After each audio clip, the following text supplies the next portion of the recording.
د افغانانو لپاره د متحده عربي اماراتو د اتحاد هوایي شرکت مهم اعلان وکړ.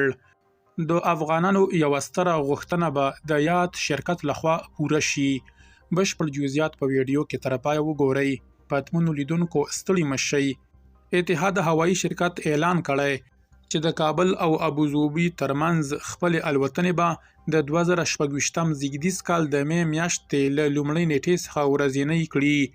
دا پریکړه د خلکو د پام وړ زیاتې غوښتنې له امله شوې او دا یوازې څو اونۍ وروسته له هغې ده چې په دې مسیر کې الوتنې پیل شوې. اتحاد هوایي شرکت لومړی ځل د 2026 زیږدیز کال د مارچ پر 20 د کابل او ابوظبي ترمنځ په اونۍ کې 4 الوتنې پیل کړې وې. ډیر ژر به په دې مسیر کې ورځنۍ الوتنې پیل شي او دا لاره به په چټکۍ سره د افغانستان او متحده عربي اماراتو ترمنځ له مهمو هوایي اړیکو څخه ګرځي.